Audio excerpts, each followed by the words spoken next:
Я приветствую вас, дорогие друзья, уважаемые гости и подписчики моего канала. Всем большое спасибо, что следите за новыми выпусками. Юрий Сытник на связи прямо сейчас. Юрий, приветствую вас. Да, приветствую, Александр, приветствую вашу аудиторию. Ну что, громкая ночь была на западе страны. Черновцы, Луцк и Львов. Прилеты. В Черновцах сообщили по состоянию на момент нашего разговора о 2 жертвах. Там везде пострадавшие. И вот эти удары, которые наносит Российская Федерация дронами, геранями, шахедами, ракетами, они, кажется, уже стали такой обыденностью и перманентностью. Но никто не задается вопросом, а почему эти цели могут пролететь всю страну. А в сводках нам рапортуют о том, что сбили практически все. И более того, сейчас вы видите такой какой-то тренд на дроны-перехватчики, которые являются таким аналогом вундерваффе, фиолетового луча. То есть вот смотрите, в Одессе один там успешный вариант отработки. Вот показывают, Ермак публикует пиксельные фотографии, сгенерированные искусственным интеллектом. Мол, смотрите, вот за этим будущее. А его зам по военной части Палеса говорит, что мы будем перехватывать и цирконы, и кинжалы, и, в общем, все словесно набирает только обороты. Вместе с этим еще есть один аспект по поводу сегодняшнего удара, конкретно по Львову. Все как-то привыкли, что Львов европейский город, вот смотрите, памятники. Но когда пришли кадры, от людей, там, женщин, которые там, спускались, возвращались к себе домой, чьи жилища пострадали, как-то вот обратили внимание на обстановку. То есть, и даже так вот, это там и у меня подписчики в телеграм-канале, и просто комментаторы немножко прозревают. Подождите, что за 70-е года? Имеется в виду антураж конкретных этих мест. Соответственно, возникает сразу массу вопросов после этих ударов. Как Львов их пережил? Что скажете вы по поводу, скажем, вот такой уже четкой отработки по всей стране, где нет, получается, безопасных или условно безопасных мест? Да, совершенно верно. Безопасных мест уже давно нет. И это львовяне, и черновчане, и на Волыни, в Луцке, в других киевляне уже традиционно ощутили в очередной раз. А что касается, давайте сначала. Первое, там технологии и дроны-перехватчики и так дальше. Знаете, никогда так не врут, как после рыбалки, да, и во время войны, там, пословица. Так вот, то, что у нас принято называть ложью во время войны, это называется пропаганда или информационная война. Так что здесь ничего удивительного нет, поскольку будут рассказывать то, что сочтут нужным рассказывать для поддержания в каком-то тонусе электората и так далее, и так далее. Негативный, конечно, фактор, очень негативный, психологический, который мы сейчас ощущаем вот именно после этих прилетов, конечно, его будут каким-то образом купировать. То есть говорить, что вот мы вот готовы, мы будем все сбивать там. Увы, мы видим прекрасно, как вы заметили, что пролетает всю Украину, мы видим коридоры, по которым идут ракеты, идут дроны. И то, что я слышал, читал от специалистов, что можно было, до сих пор можно было, дальше не знаю, там вроде дроны, что же они совершенствуются. Так вот, до сих пор можно было легкомоторную авиацию использовать, их сбивать по этих коридорах и так дальше. Я не люблю комментировать то, в чем совершенно не разбираюсь. Именно в военной технике и в военном деле я не разбираюсь. Но есть логика, которая применима скажем так, ко всем процессам. Да? И вот за этой логикой я понимаю, что это не то, что я понимаю, это уже многие говорят. Будущее войны и этой войны, результаты этой войны и будущее других войн, которые уже идут и которые там еще будут идти, оно уже зависит не столько от людей, сколько от технологий. То есть человеческий фактор, он начинает быть не столь важным. Тут сразу другой вопрос. Если человеческий фактор не столь важен на поле боя, то преимущество Российской Федерации, именно преимущество численности, оно тоже становится не столь важным. Отсюда соблазн и использовать новую технику и экспериментировать с этой техникой. Тем более, что прекрасный огромный полигон для испытаний. Тут очень много кому эта война выгодна. Политикам, транснациональным корпорациям, да, вернее, тем даже, кто контролирует вот эти корпорации вооруженные, там Lockheed Martin там, и другие. То есть у нас парадокс получается. Вот сейчас война, закупка вооружений, кто главный акционер вот Lockheed Martin, других концернов военных. Тот же BlackRock или Vanguard, да, инвестиционные фонды. Кто должен настраивать Украину? Вроде BlackRock, хотя тут, опять-таки, BlackRock почему-то перестал искать инвесторов. Это очень тревожный симптом, как на меня. Гораздо более, чем вот переговоры политиков, поскольку, значит, пока еще не собираются восстанавливать. А если не собираются восстанавливать, значит, война еще будет продолжаться до неизвестного результата, неизвестного в экономическом плане, в территориальном и так далее. Вот. Что касается Львова, там антураж, 70-е годы, вот то, что я видел, общедоступно, да, в общедоступном формате. Все остальное я слышал вокруг, да. Скажем так, этот раз повезло, да, это что слышал, а не ощутил. А вот тут лотерея, рулетка, да, поскольку тот антураж – это старые районы, старая застройка, советские – это производственные корпуса какие-то, которые там были на видео, на фотографиях, которые, конечно, там не отремонтированы. Если там производство, ну, давайте так просто, чтобы понимали не львовяне, Львов после Второй мировой войны очень сильно застраивался промышленным предприятием. Ну, во-первых, граница западная, здесь надо было военно-промышленный комплекс развивать.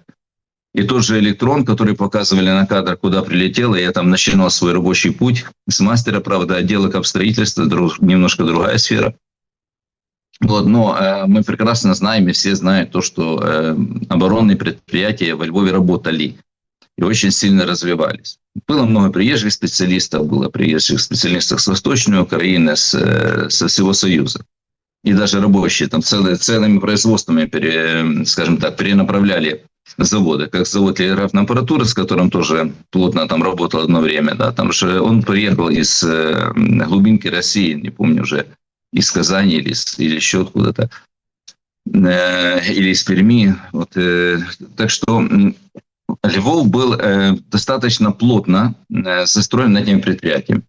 После развала Союза большинство из них не работает. Некоторые перепрофилировались на какую-то там коммерческое направление. Военной продукции не выпускали. Вот завод телеграфной аппаратуры, тут уже странная политика государства, которая продала вот эти все предприятия, которые могли обеспечивать обороноспособность страны. Но это другая тема. Так вот, вот эти предприятия, они остались вкрапленные в структуру города. Часть из них пошли под жилую застройку, часть под какие-то другие функции, там офисы, бизнес и так дальше. Что мы имеем в результате этого всего? Мы имеем в результате очень плотно застроенный город. Его переуплотнили, несмотря на градостроительную документацию, на генеральный план, просто переуплотнили.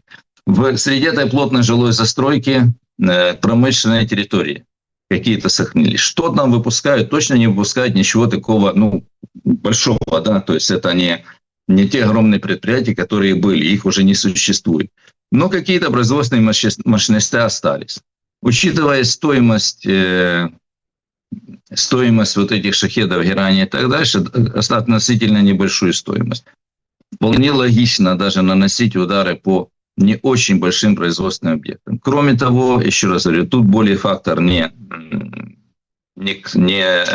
коммерческий, не военный, а я думаю, что информационно-психологический. Достанем всех, и все под ударом. И это очень все прекрасно понимают, что, увы, запад Украины, не запад, близко граница, вот от этого не спрятаться, не скрыться. Пример Черновцы, да, который тут вот тихий мирный город, небольшой, я тоже не знаю, что там могли производить или хранить. Ну, вот уже было больше, не двое, там уже четверо, по-моему, последние новости уже были погибшие. Я думаю, что это еще будет продолжаться. Вот такое. Что касается Львова, как пережили. Знаете, у нас эта двойная реальность, она присуща всем городам, и Львову в том числе. Вот я сегодня посмотрел в одном из телеграм-каналов с утренним кофе после бессонной ночи, да, вот посмотрел, а оказывается, что какой-то ночной клуб работал в съемке с ночного клуба. Представляете себе, да? То есть тут летают ракеты, шахеды, и я думаю, что в Киеве подобная ситуация. Наверное, что-то тоже происходит. То есть абсолютно как бы другая жизнь. И вот эта другая жизнь, когда нет ощущения, что вот мы все находимся в состоянии де-факто войны, у нас де-факто военный стан, это совершенно другое состояние, юридическое. Да, но де-факто мы в состоянии войны. Так это не ощущается. И никакой особой подготовки во Львове к безопасности жителей нету, поскольку когда я читаю «пройдите в укрытия», знаете, как пишут наши там представители власти и так дальше, я понимаю, что где паркинг, там укрытие. А большинство старая застройка, вот та, которая даже видно на тех кадрах, которые, общедоступных, там улица митрополита Андрея, да, это вот церкви Юры вдоль корпусов политехники, политехнического института. Вот, там что же вот эта старая застройка, тут дом, в который двухэтажный, показывают на фотографии, прилетело. Какие там укрытия? Старые подвалы с крысами, без выхода, то есть укрытия, как бы, как нас еще учили в Советском Союзе, были противорадиационные укрытия, бомбоубежища, той же телеграфной аппаратуре. Я помню, как там было бомбоубежище, которое я там обследовал, ходил, смотрел, да. Но это действительно бомбоубежище со всей инфраструктурой. Подвал назвать укрытиями, идите в подвалы, но это, наверное, просто...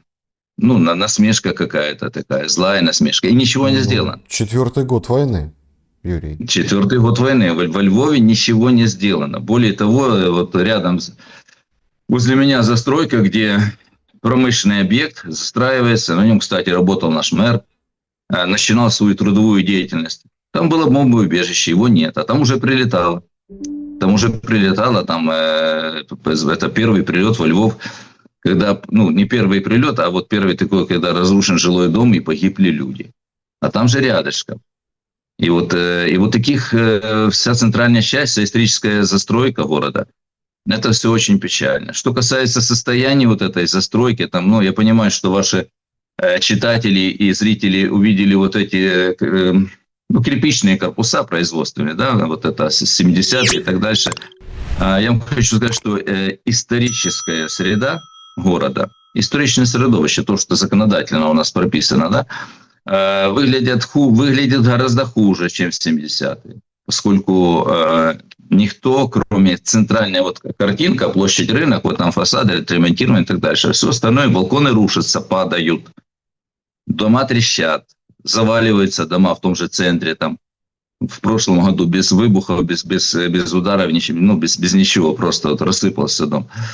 Так что это следствие вот нашей, скажем так, деятельности, нашей городской власти. Или, ну, что еще скажу? Тут сложно комментировать, поскольку я живу в городе Львов, я прекрасно эти все процессы понимаю, знаю и вижу, что происходит. Вот где-то так. Понимаете, в чем дело? Тут понятное дело, что... Ну, это вот точно так же можно сказать там, о любом городе. Да, и там вот Черновцы сегодня прилетело тоже, ведь, ну, там Изюминка, считалось, что это вообще город в отношении этой войны, там, у Христа за пазухой. Ну, такая достаточно, и место такое, там, Румыния, в общем, и немножко так как бы в стороне, поэтому, но тем не менее. Но вот все разрушается как бы изнутри, да, это точно такая, Одесса ведь точно такой же город, да, вроде как там губы навели в центре, вроде все нормально, а вот если немножко углубиться, туда пройти немножко в сторону от туристического маршрута, ты получаешь, конечно, ну, впечатления аховские, и вроде как, ну, почему не взять, не отремонтировать, не поубирать, не покрасить хотя бы, да, даже тоже вот интересно, Украина – это Европа, но вот мы идем путем, условно, балтийских тигров, да, когда, собственно, берется и там как бы марафет наводят, косметический ремонт, а по сути там старая инфраструктура, и, в общем, ее особо никто не меняет. Это, конечно, такой очень массивный разговор, но если все-таки отталкиваться от пережитой ночи, у меня к вам такой очень неудобный вопрос, но он на самом деле имеет под собой место быть идеологически и в контексте, ну, скажем так, вот этих контактов, там вот сейчас Рубио, Лавров, тут Трамп, который анонсирует на следующей неделе какие-то супер новости по Украине, по России. Ну, причем России и Украине, какая разница? Причем это уже было где-то, раз уже это было. Вот сейчас дотерпите до понедельника, и я Трамп, я сейчас что-то выйду, как скажу, ну, ничего не произошло. Но зато западная пресса пишет, смотрите, санкции ведет, смотрите, вот сейчас, но там что-то Лавров передал Рубио, и все понимают, что, видимо, конфетно-букетный период между там Москвой и Вашингтоном, он заканчивается. Начинаются дела. И вот все прекрасно поняли по брифингу Лаврова вчера, что есть конкретное деловое предложение. Ну, по этому вопросу. Рубио и сам не может это выдать, потому что это, понятное дело, должен Трамп решать. Но, тем не менее, комментирует, говорит, вроде как войну не останавливает, но такого раньше не звучало. То есть какая-то интрига повисает. Плюс Трамп, там, плохой и добрый полицейский, такая шизофрения, да, раздвоение личности. С одной стороны, сейчас как вот грэмовские санкции, а с другой, ну, есть конкретные шаги по сближению позиций России и Соединенных Штатов. Интересно вписывается в игру Китай. И на фоне всего этого геополитического процесса в чем неудобный вопрос? Кажется, что... Ну, мы не будем с вами спорить. Вы здесь, всех, конечно, объединяет общая беда. Все понятно, что украинцы, они в войне. И это действительно, там, война – это лучший объединитель, 22-й год показал. Но все равно они разные. И подспудно вот немножко начинаешь как бы осознавать, что есть доля истины в том утверждении, когда, ну, условно, когда летит и бомбят там Киев тот же, Днепр, там, Харьков, в эту ночь тоже прилетело в Харьков, скажем так, другие города, вот условного центра, востока, это все равно какая-то вот одна реакция, а когда летит по конкретным западным городам, то есть там, ну, мы понимаем, западный пояс, то это абсолютно другая реакция. И бомбежки как раз-таки украинцев на западе, вот этих городов, они и могут вызвать вот этот эффект, который условно Россия добивалась, ну, там, стирая города или, там, например, атакуя другую часть Украины. Что я имею в виду? То есть конкретно, ну, вот целевая аудитория вот этих ударов. И там действительно на западе страны, вы там живете, вы это понимаете, люди поднимут головы и скажут: елки-палки, а что это за дроны-перехватчики, а что вы нам вешаете лапшу? Давай, Вова, заканчивай. Но не к Путину это будет обращение, а к Зеленскому. И Вова потыкается, помыкается и придется, потому что изначально, ну вот уже на протяжении какого-то промежутка времени, как раз-таки выходцы из западной Украины, да, они вот как бы правили, ну не то что правили бал, но влияли на Киев достаточно долгий промежуток времени. И, соответственно, парадокс, атакуя запад страны, ну, приближается конец войны. Что думаете? Да нет, тут я бы не сказал, что это неудобный вопрос. Знаете, я вообще считаю, что нет неудобных вопросов. Ну, возможно, будет неудобный ответ. Я думаю, что не всем понравятся те ответы, тот ответ, который будет у меня. Но это мое, опять-таки, мнение, мое наблюдение, поэтому как бы пока еще мы говорим, что мы живем в демократическом государстве, значит, считаю, что имею право об этом говорить, да, то, что думаю. Так вот, что касается эффекта. Вот тот эффект, если российские идеологи и военные идеологи или просто идеологи рассчитывают на тот эффект, он не сработает. Это не эффект на народ. И народ и так, который устал от войны, который смотрит на эту войну немножко по-другому, не через призму телемарафона, его ни в чем убеждать не надо. То есть люди, которые, ну, мыслящие, они понимают вот, геополитическую природу этой войны. Это не война, классическая война между Украиной и Россией. Нет у нас даже состояния войны, которое в Конституции у нас предусмотрено, его нет, его не ввели. Это гибридная война, в которой фронт боевых действий, который пролег по территории Украины. Но гибридная война, которая затрагивает и Европу, и Соединенные Штаты Америки, и Россию, и Китай, и другие страны, которые в той или иной степени вовлечены в этот конфликт. Поэтому эффект тут скорее другой. Эффект тот, что спрятаться негде. Да? И это посыл скорее не к людям, не к простым жителям, которые вот... какая реакция, если на меня там прилетела ракета, у меня только будет ненависть к тому, кто ее послал. Если не углубляться в причины, когда ты понимаешь, что это все элемент большой игры. Вот этой геополитической игры. А вот для власти посыл. Ребята, вы никуда не спрячетесь. Хотя, опять-таки, это как бы может быть предупреждение, поскольку никаких ударов реальных именно по представителях власти у нас не было. И это, я помню, ролик, мне кажется, у госпожи Скобеевой где-то в студии.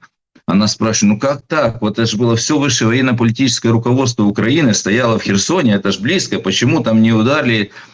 И там кто-то, не помню, кто-то в студии так, смял этот вопрос, намекнул, что дурочка, не задавай глупых вопросов. Ну, извините, это я не цитирую, это так прозвучало в контексте его ответа. Да?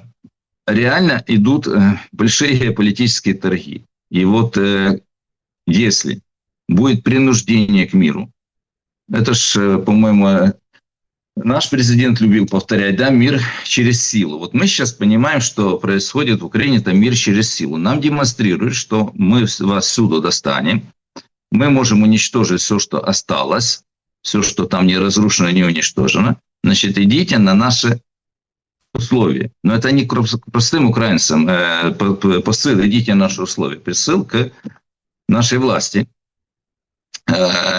которая должна принять для себя не убийственные политические решения, если они согласятся вот на ту формулу мира, которую предполагают. И тут идет вот это передергивание. С одной стороны, Путин с Трампом, они как бы на одной волне касательно оценки ситуации в Украине.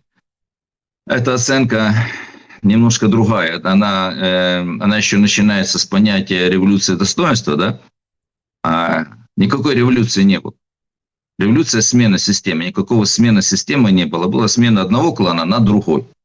Пророссийского, скажем так, на прозападный. Хотя это тоже все условно. Так вот, вот эти оценки, которые Джеффри Сакс озвучивал там публично, и я понимаю, вот то, что в голове в Трампа с подачи его советников, с того же Такера Карлсона, который сейчас там, он уже не совсем трампист там, по некоторых вопросах, но вообще-то вот эта картина мира немножко другая. Но она сейчас меняется. Трамп вот по своему как бы как психотипу, не знаю, как еще назвать, он бизнесмен, делок, да, вот он импульсивный, он картины, жесты и так дальше. Он понял, что его Путин переигрывает. Не потому, что он там умнее по всех параметрах там и так дальше, просто у него школа другая. И вот, знаете, если вспомнить 90-е, вот всегда бизнесмены, бандиты, они или шли под спецслужбы, или проигрывали. Вот это где-то такая ситуация. Немножко Трамп не дотягивает до уровня вот этой системы. Но Трамп же не принимает все решения. У него огромная армия там, советников и так далее, которые прекрасно понимают, что делать. И тут Путин может попасть в ловушку.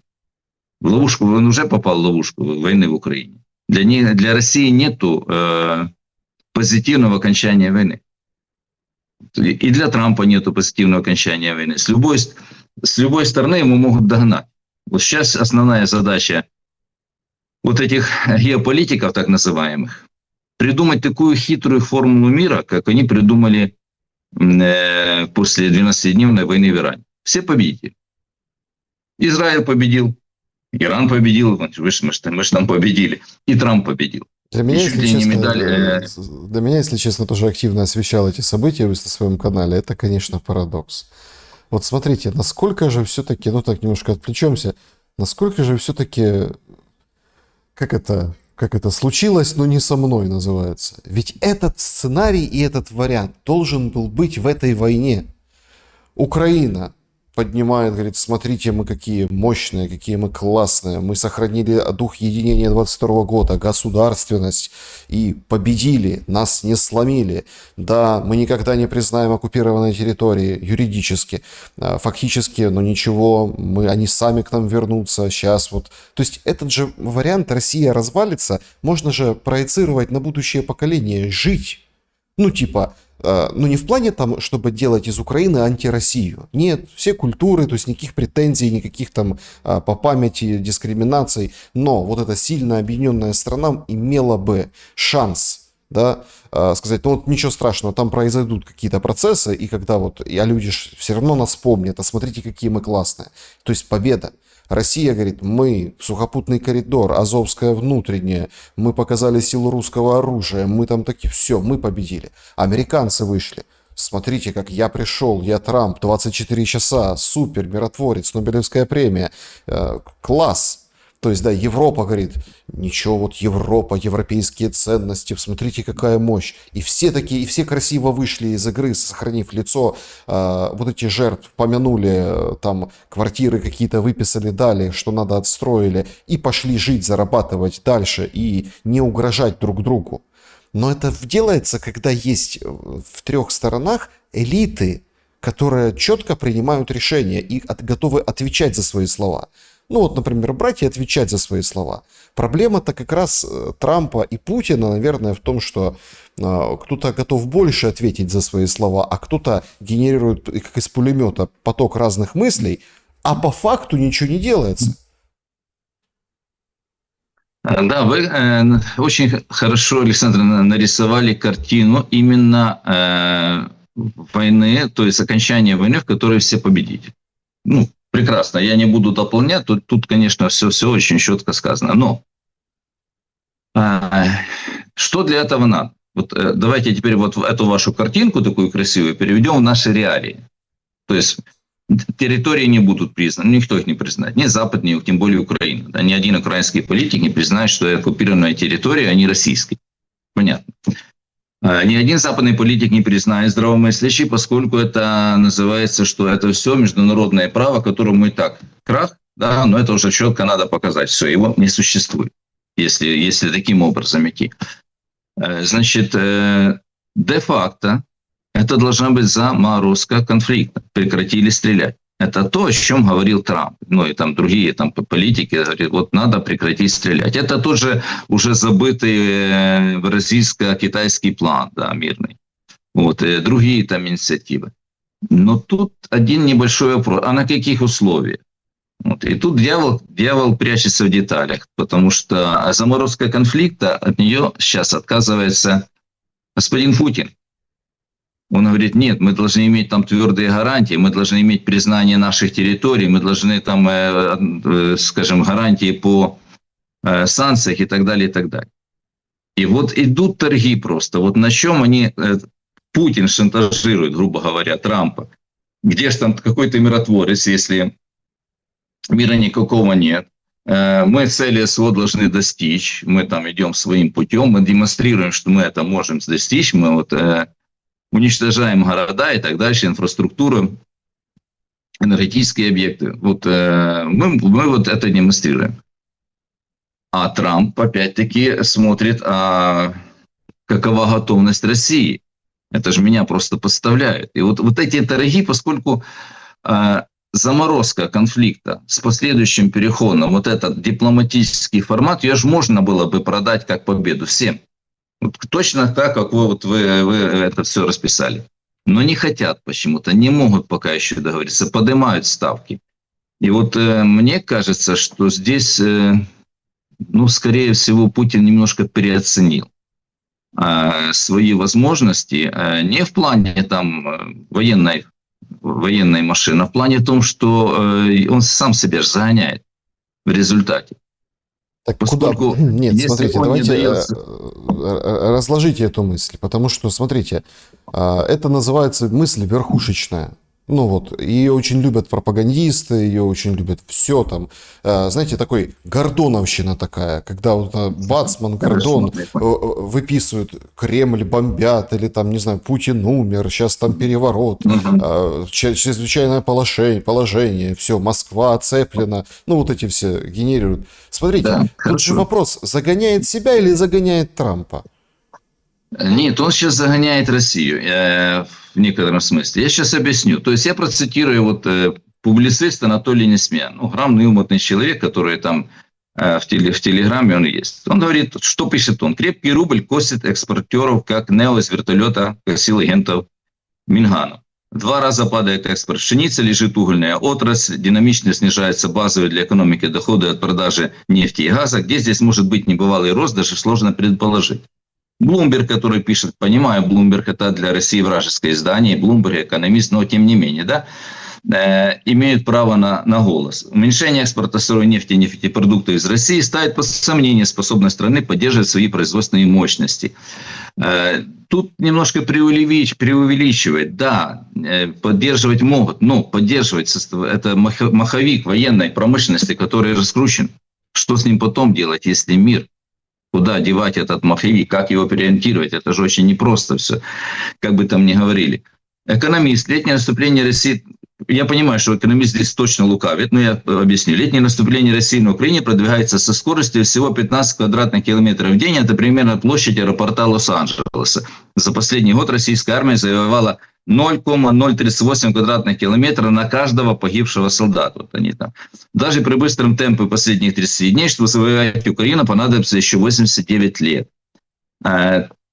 Я понимаю, что это Ну, это так, это смотрите, вся риторика. мы же можем понимать, это как это вот берешь микроскоп и вот это вот двигаешь туда-сюда, понимаете. А есть другой микроскоп. За последние вот эти рекордные месяцы, май, июнь, ну, июль продолжается в том же духе, нам не сообщают.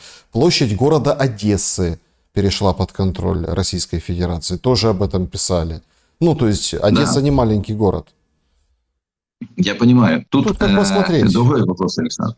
Да. Смотрите, вот мы, когда говорим о войне, о политике, давайте не забывать о технологиях, о том, о чем уже вспоминали. Так вот, продвижение, вот это, которое там экономист наводит, там такое, наводит цифры так в сравнении, что выглядело, как бы никаких успехов нет. Но дело не в том. Дело в том, что если дадут все технологии, а я не верю, что нам дают все, что есть. Вот не верю, и все, не бывает такого, чтобы давали новейшие технологии.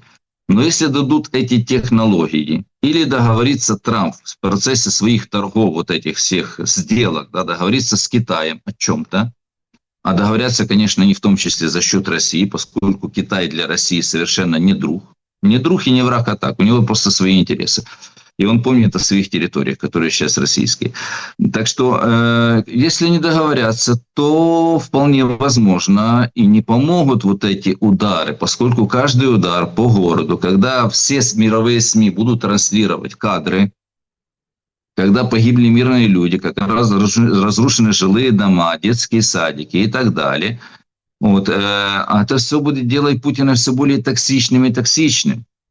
А понятно, что оценка будет даваться уже где-то там, знаете, Не за кулисами. соглашусь Вы с не вами. согласны? Нет, вы Почему? знаете, нет. Ну, у нас есть пример Нетаньяху, Палестины, Ирана, Израиля, тот же пример. Ну ладно, Иран, Израиль мы обсудили, там быстро закончили. Нетаньяху. Ну вот, смотрите, то есть конкретно уничтоженная Газа. Атаки Да. на Ливан, ну там нет такого. Там, ой, там 14 человек ранено. Не, там 30 погибли за один прилет. И ничего, нормально. Смотрите, как радуется Нетаньяху, приезжает к своему другу Трампу, вручает ему, говорит, Нобелевская премия мира. Понимаете? Мгм. И с прибором они, как говорится, клали на вот эти все там, Да. кто... Хотя там, понятно, зависящие там такие страны, как Франция. Франция, кстати, выходит главный, военный их начальник, умывальников начальник, и говорит, все, Россия наша, это угроза. Все.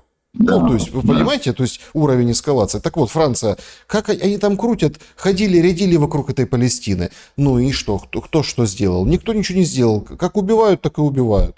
То есть, там масштабы этой Палестины и Украина. То есть, то есть, не влияет это. Или как? Оно не то, что влияет. Уже нет вот этого международного общества, которое там сядет и осудит. Ну и что? Вот посмотрите на Нетаньяху. Его нет, но смотрите, пока тут нету у нас противоречий, Александр, нету международного сообщества, нету международного права, не действует оно. Это все идет перезагрузка этого мироустройства сегодняшнего в этот новый мировой порядок, как вот это отдельная тема, которая была конспирологическая, сейчас уже она на повестке дня серьезных политиков, которые об этом говорят. Но медийные составляющие, понимаете, вот пишут террористы арабские, ну вот Нетаньяху там воюет с арабскими террористами. Уничтожены мирные города, уничтожены там десятки, сотни тысяч мирных жителей. Ну, ничего об этом не говорят. Да? Мировые СМИ. Но мировые СМИ, если начнут говорить о том, что Путин террорист и уничтожает мирные города Украины, это все в медийном Так плане. говорили весь Если 22-й, 23-й год. говорили, но, Да. тем не А менее, сейчас была еще по-другому посмотрели. Да. другая сторона пропаганды. Риторика Трампа по отношению к Путину, компоненты западных ракет, вернее, западных деталей в ракетах, в российских ракетах. Китайские там технологии, как говорят, там производственные верстаты или еще что-то для военной промышленности. Но это все может закончиться при желании тех, кто стоит там за кулисами, кто рулит денежными потоками. Понимаете, всегда можно сказать, слушай, вот ты не поставляй туда вот эту продукцию, мы тебе компенсируем другой способ. Поскольку вот этот товарищ, который там сидит, он ведет себя немножко не по плану. Это все большой договорняк. Вот эта вся большая геополитика. Большой договорняк не в плане, что там сели заговорщики, они уже все решили. Нет. У них между собой торги. У них это все происходит. Но если кто-то выйдет за рамки, найдут сразу способ уничтожить. И я даже не сомневаюсь ни на йоту о том, что когда будет принято решение, что все, Путин там, он, скажем, не соответствует этому формату или вышел за формат глобальных договорняков, найдут возможность его убрать. Даже технологически. Уже китайцы продемонстрировали дрон Комарик, да, который прилетел, укусил, улетел, его даже не увидели. Это не фантастика, это уже как бы технологии, которые готовы. Вот. И никакой, опять-таки, конспирологии, как на меня, здесь нет. Поскольку, когда идут вот эти глобальные договорники, вот пока они присутствуют, это принимается. Но когда кто-то выйдет за рамки или будет слишком много себе позволять, всегда смогут прикрыть вот это дело. Такая, смотрите, Есть самостоятельность. Тут же тоже я почему так заулыбался этому дрону Комарику. Действительно, это The Telegraph публикует материал о том, что китайцы научились вживлять к мозгу, подключать пчелы этот самый, какой-то модуль и управлять ею. Вы представляете? То есть класс. Там проблема только батарейка, если сильно тяжелая, пчела не взлетит. Вот они сейчас играются, развивают вот эту микро, да, то есть я помню, был такой в России Чубайс, потом сбежал, он нанотехнологиями занимался. Вот это вот тоже, да, вот есть крупное что-то, там космос полететь, а есть вот что-то мелкое, тоже микромир, макромир, микромир. Так вот, в этом же издании это же вообще какой-то цирк, понимаете, то есть новости, которые мы заслужили. Европейские компании воруют секреты беспилотников у Украины. Это тот же The Telegraph. Тот же The Telegraph. Отчаявшийся Путин может прибегнуть к ядерному оружию. Вы говорите, выходит за рамки. Так а за какие? Было 700, условно, дронов. Стало 1000. Рамки те же. Количественные рамки – это как раз-таки способ, вот этого принуждения. И мой же вопрос, он был, смотрите, мы так немножко его так проскочили, потому что я с вами согласен на самом деле. То есть можно по-разному смотреть на ситуацию, можно по-разному смотреть на все, что происходит геополитически, но я с вами согласен. Простой человек ничего не решает здесь. Вот ничего от слова совсем в контексте этой войны. Но влиять же все равно он может на, условно, свою власть. Мы так проскочили этот момент, но это прям очень важно. А есть ли вариант у украинского народа повлиять на элиты, на власть украинскую? Не Трампа с Путиным, а вот именно украинскую, и изменить положение дел. Ведь есть предположение, это и мое предположение, и не только мое, там Арестович об этом говорит, еще я читал ряд аналитиков в телеграм-каналах, что вот это вот предложение, которое Лавров оставил Трампу, это как раз-таки возможность, ну, как бы пути. Война не заканчивается, но стратегически принять решение, сделать паузу и скушать Твикс, выборы, поменять элиты, но только честно, чтобы украинский народ как бы сам решил свое будущее дальше. И условно перевести противостояние там на поле боя, его взять на паузу, а потом его увести в политический сектор.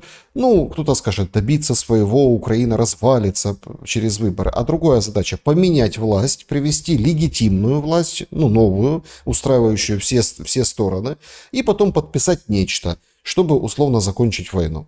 Как вы смотрите на эту теорию? Ну, давайте так, сначала, что народ не влияет, а может влиять через выборы. Да? Вот это все миф, который очень деструктивный миф, поскольку ни черта мы не влияем, извините. Ни на какие выборы, ибо мы выбираем из того, что нам предлагают. Вот нам дают меню, все, другого меню нет. Посмотрите на последние соцопросы в Украине. Ну, на это же надо иметь мозги украинцам, да, если они голосуют за партию Залужного, которой нет. Ну это же голосуют почему? Залужный, сделай медийный образ. Я не критикую его, там он хороший, плохой, там лучше или хуже, неважно. Но у него нету партии, он не сказал никакую идеологию. Он не сказал, какой он видит Украину. То есть это не политик из партии, которого можно голосовать. Это вот медийный образ. Вот это такие выборы. И так выборы и будут происходить. Это первый вопрос. Второй вопрос. Тут же у нас правовая конструкция вся изначально плохая, скажем так, еще с 2014 года. Поскольку во время де-факто военного положения, которые не ввели, а должны были ввести, нельзя принимать никаких изменений в Конституцию. Нельзя проводить было выборы. Так. То есть вот эта вся правовая конструкция, она оказалась нарушенной. Вот днями был день рождения у нашего 75 лет, у нашего вечно легитимного президента, а я вот не уверен, что еще не используют карту Януковича. В 2022 году это уже как бы намерения такие были. И вполне возможно, что скажут, вот легитимный президент, и с ними разговаривайте. Тут могут быть очень разные сценарии. Но сценарий выборов сейчас, тут понимаете, в чем проблема? А как выборы проводить на территории, например, Запорожской и Херсонской областей? Я уже не говорю о оккупированных территориях. Это как де-факто признать, что их нет? Проводить так выборы же, так, как подождите. Так же было в каком? И 2014 году, и в 2019. Вот на ряде территорий просто не было выборов на Донбассе, да? Вот так вот, это ж и неконституционный процесс. Понимаете, это гнилой фундамент под вот эту всю конструкцию. Тут у нас, конечно, вопрос легитимности президента. И этот вопрос, конечно, я понимаю, что Путин очень хорошо разбирается в Конституции Украины, когда он это комментирует. Но мне бы хотелось получить комментарий Конституционного суда Украины. Не комментарий, а решение. Ибо понятно, что если война, война и выборы, они немножко не соответствуют одно другому. И я понимаю вот этот путь, о котором хотят договориться или договорились, или пытаются договориться Путин и Трамп. Он для меня вполне понятен. Да, мы прекратили стрелять под обязательство, да, назвали это временным перемирием, дипломатический путь решения вопросов, но для того, чтобы мы окончательно, нам надо легитимную власть. Вот. То есть, кто определяет легитимную власть в Украине? У нас есть для этого Конституционный суд, который должен по Конституции сказать свое веское слово. Так вот, если будут выборы в Украине, то сценарии, которые могут быть реализованы нашими западными партнерами совместно с Кремлем, это сценарий гражданской войны. Это вполне реальный сценарий. Поскольку разлом прошел уже в обществе, прошел не по линии Запад, который к Европе, значит, там евроинтегрированный, там, или ориентированные на какие-то демократические ценности, и Восток, который более поглощен русским миром. Вот, это два псевдополюса. Ну, каким русским миром? Это как система ценностей. Не, в системе ценностей... Смотрите, это очень интересная мысль вы высказали по поводу гражданской войны. Да не может быть гражданской войны. Ну, точнее как, я не спорю, может быть, но имеется в виду, никто не хочет условно идти на восток. Это уже не вот это противостояние НАТО или там ЕС, таможенный союз, помните, вот как в те годы. То есть это уже как бы такое идеологическое. А мы тут за Европу, а мы тут за там, братство славянские народы. Идет война, все прекрасно понимают, что ну, те же харьковчане, которые бомбят, они не шибко они не рвутся туда, в Россию. Однако, тут же проблема в чем? Если перегнуть вот эту палку, как это делают сейчас не без помощи власти, по поводу языка, там пристают к этому в Ивано-Франковске, у тебя там Цой жив на номерах, и вот эти все моменты. Вот это идиотизм, если это будет продолжаться, то просто проектность Украины, которая будет выстраиваться сейчас, станет хуже для большого количества людей, чем условный даже вот такой русский мир, с которым 4-й год война, понимаете? То есть вот в чем, вот тут, наверное, как бы есть с чем согласиться. Но чтобы воевать, условно, ну, грубо говоря, воевали с россиянами, потом раз, развернули штыки и воюем теперь за русский мир со своими же, сначала там со своими же, потом нет, тут со своими. Немножко не так, Александр. Ну, начнем с того, что Цой жив, это идиотизм самому по себе. Вот это, скажем так, тиражирует эти гасла, это лозунги. Вот, но это так, это дело молодое. А что касается... Вы смотрите, после Порошенко, который призывает вступать в молодежное крыло своей партии на байке, в кожанке в июле в 30-градусную жару, любое потерпишь, лишь бы стать немножко моложе. Ну да. А там это не искусственный интеллект, нет? Это реально или это все-таки нарисовали? Сейчас уже разобраться. Если это реально, но это идиотизм. Ну, тут это вопрос к Порошенко и его политтехнологам. Ну ладно, то есть у меня к Порошенко совершенно, скажем так, конкретное отношение, как и к другим. Но дело не в том. Смотрите, вот линия разлома пройдет, я не закончил мысль, линия разлома пройдет не по русский мир и там, скажем, традиционные ценности, которые отстаивает, ибо нету плохой идеологии, ни одна идеология не апеллирует к каким-то плохим вещам. Послушать Путина, он же первый миротворец, его только интересует, то все, что интересует интересы украинского народа как братского. Это же он постоянно заявляет, да, в тот момент, когда летят ракеты и дроны. Тут немножко другая линия противостояния пройдет. За власть и против власти. Вот если сейчас наступает мирный период и про период выборов, да, где будет договоренность наших старших партнеров, их там закулисных, там, скажем, руководителей, не руководителей, консультантов, скажем так, с определенным весомым мнением, так здесь дадут свободу говорить обо всем. И вот можете себе представить, что начнется на фоне того, что наша власть уже сделала? Это будет Майдан, но кровавый Майдан, и линия разлома пройдет не по запад-восток, а по сознанию людей в каждом городе. И в том же Львове, в котором много людей переехало с восточных областей, и которые не считают там Россию, конечно, другом там и так далее, и так далее. Нет. Но ментально все равно русский мир им ближе в голове, как система ценностей. Не надо путать русский мир и Путина, и путинизм. Это разные вещи. А вот как система традиционных ценностей, которым он апеллирует, которую он как бы ставит в противовес вот, западным либеральным ценностям. Де-факто совершенно это другое происходит. Ну, у меня критерий пандемия, да, пандемия, цифровизация. Тут Россия впереди планеты всей, впереди гнилого Запада во многих отношениях, Да, да. да, да. Ну, Вот, и все тут, там, и вот эти все там наши ДИИ, там госуслуги, все на свете. Ну, то есть, у них по-своему, немножко по-другому да, да, да, оформлено. Да. то есть нет, это не в этом дело, что вот, это не русский мир, это не противостояние, это другое. Но вот те люди, которые приехали, и они сейчас смотрят на то, что делает власть, и те военные, которые видят то, что происходит реально в стране с коррупцией, это ж не, это, это не московская пропаганда, извините, это то, что наши все издания пишут почти каждый день. Чернышов там, и каждый день что-то новое или продолжение старого.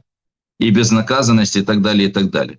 Так, а война гражданская. Значит, Да, вот это, да, кстати, тоже линия разлома, уклонисты, ТЦКшники. И да, вот да, я да. тут поймал себя на мысли, говорю, что там вот, ну вы же видели это же хохма. Это может быть только у украинцев. Мы, значит, будем скидывать россиянам эти координаты ТЦК, а военные говорят, ах так, а мы ваши координаты будем скидывать россиянам, потому что вы скидываете россиянам координаты ТЦК. То есть руками россиян, то есть этого фактора, что может прилететь по координатам, вот сейчас уже вот решают вопрос. Это как вот фактором ТЦК, сейчас были, как раньше, там бандиты приедут, если какой-то вопрос порешать, ну или там прокурорские менты, сейчас ТЦКшники. А вот сейчас с этими ТЦКшниками руками россиян борются. Поэтому тут действительно замес очень крутой. Но вы бы не отбрасывали тему выборов. Вот я тоже вчера во время прямого эфира тоже высказал это мнение, что вполне себе вот в комплексе новых предложений России для Трампа, может быть, ну давай, Трамп, прояви себя. Ты же там управляешь процессами в Украине. Запусти там выборы, только честные. А народ честно, да, определиться. Это такие будут выборы, дефис референдум о продолжении войны. Да, то есть по отношению к власти. Он выскажется, обеспечь, и мы берем паузу, никто не будет. Вот сегодня появляется законопроект в Верховной Раде, пока без подробностей, но появляется о выборах. И в военное, или там непонятно, там военное, не в... Короче, в новых условиях. Изменения в избирательный кодекс. Верховная Рада уже приняла, будет рассматривать. Понятно, что это там месяц, два, три, там посмотрим, как там на голосование, но тем не менее показательный же звонок. Да, звонок показательный, но опять-таки, посмотрите на нашу социологию. Я не знаю, почему должно это интересовать или Путина, или Трампа. Но если сменить Зеленского на Залужного, что что-то существенно поменяется? Конечно. Поменяется идеологический подход или, или Нет, подход? смотрите, поменяется новый человек, новые возможности. У Зеленского, когда он пришел после Порошенко, были возможности сделать все. Вот просто все. То есть Путин с ним ездил, встречался в 2019 году, Минск перезапускали, вот он все мог сделать. У него такой был объем власти, такой кредит, это кредит доверия. То есть если человека выбрали там под это, то все, и здесь конкурентные выборы, там условно партия войны против, как условно там нового человека, который может дать людям мир на новых условиях. Ведь проблема же в чем? Залужный это не партия, это не партия мира, в чем это проблема? скорее та же партия войны. А кто вам об этом сказал?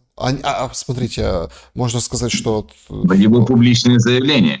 Ну, Но публичное заявление Залужного – это заявление военного, и тут ничего удивительного нет. Поэтому, мне кажется, что тут задача другая. И я вот буду здесь немножко конспирологом, что переключение Украины в политический формат – это очень реальный сценарий гражданского противостояния вплоть до войны.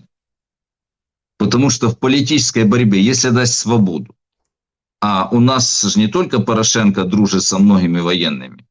Тут у нас много таких, скажем, и настроения тоже очень разные. И тут поджечь спичку очень можно легко даже. Я понимаю, что все будут говорить, мы за единость, там политические процессы и так дальше, но тут все зависит от многих факторов, которыми можно манипулировать извне. помощь на отстройку, какие-то обещания при каких-то условиях и так далее, и так далее. Тут уже целое поле для манипуляций. В таком состоянии, когда очень много накопилось несправедливости, тут все может быть. И вот эти удары по ТЦК, кстати, это идеологические удары. Но какая там реально военный ущерб? Да нет.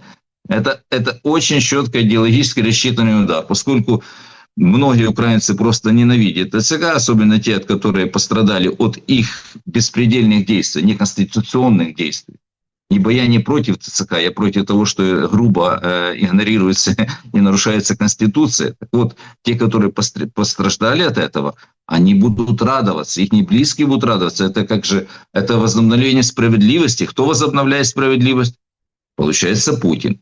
Понимаете, вот это очень четкий идеологический ход, который рассчитан и так дальше. Война у нас все-таки более идеологически информационная, чем просто на поле боя. То есть, с одной стороны, технология, которая будет заменять живую силу, а с другой стороны, это то, что людям вкладывается в мозги.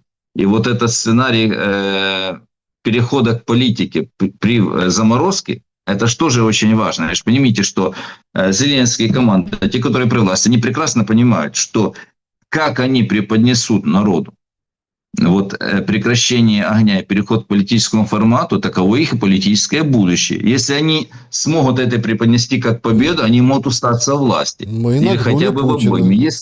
Мы нагнули Путина, если смотрите. Мы столько кричали, мы тут и мы прогнули всем миром прекращение огня сроком там на 60 или 90 дней. Это ж он сейчас как мантру повторяет последние месяца 2 Зеленский. Вот смотрите, победили. Все. Нормально можно преподнести. Да, так что вот они пытаются это преподнести. Но, еще раз говорю, тут же преподнести, получается, Путин со своей стороны говорит: хорошо, ребята, я вам гарантирую перемирие, но дайте мне гарантии территориальные, а здесь все, тут уже тупик. Вот не получается. Или другие гарантии. Ладно, территориальные, там пойдем на уступки. Мы сейчас это за додушки, за стопки вынесем. Сколько мы вернули территорий за последний год? Украина вернула территорию? Да, Украина. Ну как мы вернули? Мы же там, по-моему, ничего не вернули. Мы с минусом вернули. Понимаете? То есть, а что это фактор получается? Получается, что это не аргумент. Это не фактор в принятии решений, что мы там территориально что-то там заберем. Нет. Это получается не фактор.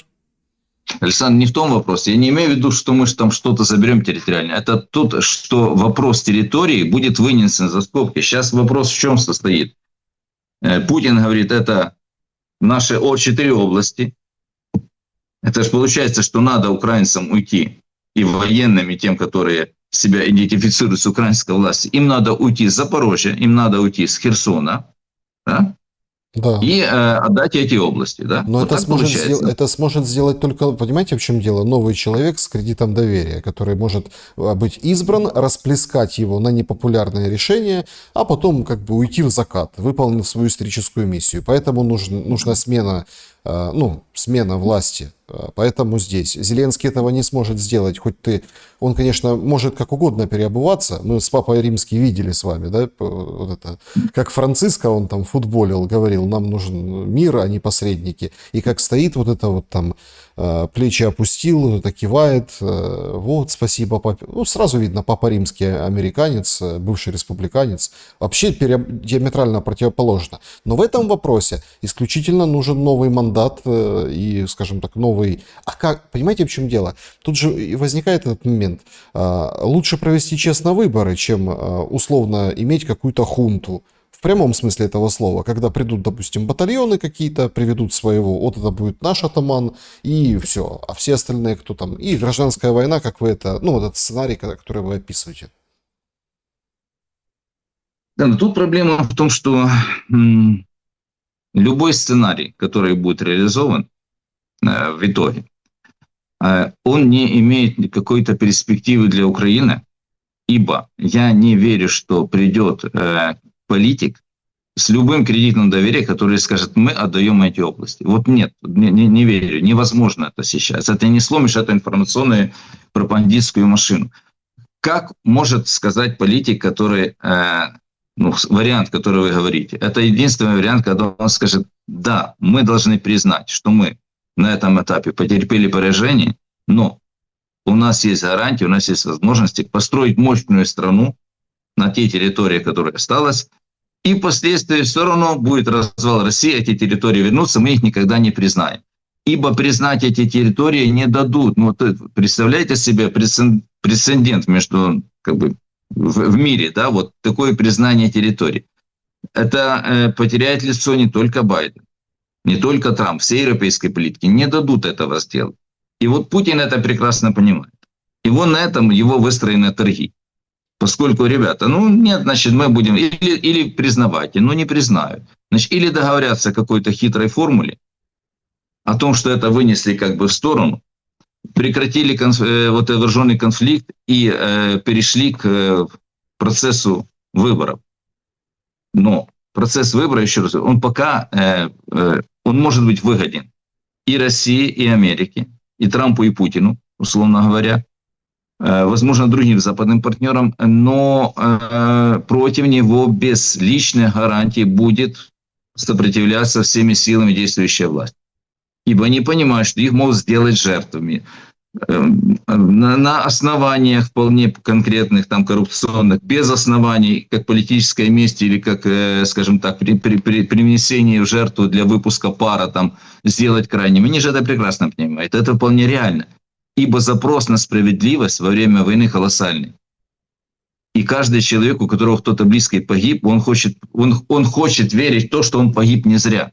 Да, безусловно, я с вами согласен, но... Если не заради победы, то, по крайней мере, заради справедливости, заради будущего этой страны. Ну, вы же понимаете, как испохабил, причем сам Зеленский, слово «справедливость» последний год-два. Да, я понимаю. Само понятие, то есть, ну, вот этой справедливый мир, справедливость. Чтобы точку поставить в этом вопросе, просто интересно ваше мнение. Понятно, что там война будет отголосками, эхо войны будет очень тяжелое, да, вот, и причем по всей стране, действительно. Понятно, что можно объединить страну на послевоенной истории.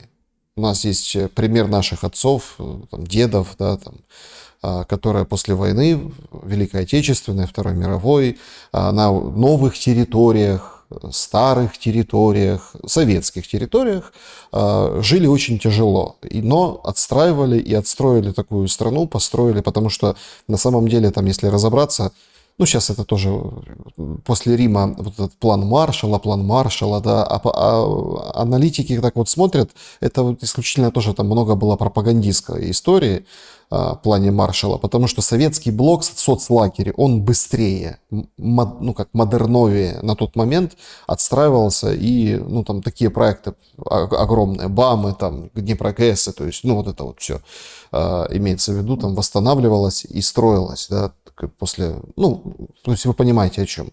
В общем, надо было просто не упасть в глаза капиталистическому миру против социалистического, поэтому там флёр дыму напустили такого, но практически есть пример, как объединить людей вокруг цели восстановления, ну, там, отстройки, большие стройки, проекты и так далее.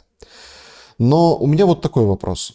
Если условно, ну, вот как вы бы согласились на памятники Зеленскому по всей стране, ну, Украине, в обмен на то, чтобы война там не продолжалась там, лет 25-50, а возможно и никогда закончилась и никогда не возобновилась?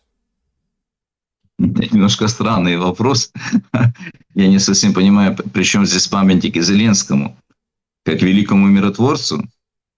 Да? Но он же так, знаете, он же хочет, он же, просто я почему-то задаю, потому что он же видит такой выход, понимаете? Он же видит, вы же помните вот это, я сейчас сделаю так, что страну возьмут в НАТО, это означает зонтик, и тогда миссия выполнена, тогда я уйду, или, например, я молодой, да, я молодой, ставьте на меня. То есть я вот поэтому так и формулирую, ну, вроде как очень ёжисто, но это прям вот такой выбор. Да нет, конечно, однозначно я бы согласился, пускай стоит на каждом перекрестке памятник Зеленскому, да, но был бы в стране и мире, не гибли бы люди, да. Но тут я еще хочу одну ремарку сразу сделать, что я, наверное, один из немногих на Западной Украине, кто публично выступал против сноса вот этих советских памятников. Ибо это прекрасная подача московской пропаганде, показывать здесь, вот какие тут живут бандеровцы, которые не чтят память и так далее, и так далее. И я знаю, что во многих, даже на Западной Украине, в моей даже семье, когда мой дедушка по линии отца сидел в Воркуте по доносу, потому что он был строитель, церкви строил, ну, враг народа, понятно, без суда и следствия, 3 года в Воркуты по доносу, да. А вот моей бабушке муж был его призвали в Красную армию, он воевал с немцами. И вот когда дедушку посадили, и бабушка убежала к своей сестре, когда приходили хлопцы из лесу, ну, приходили бандеровцы, выходила моя бабушка, и говорила, вот я, жена политзаключенного, которого посадила советская власть.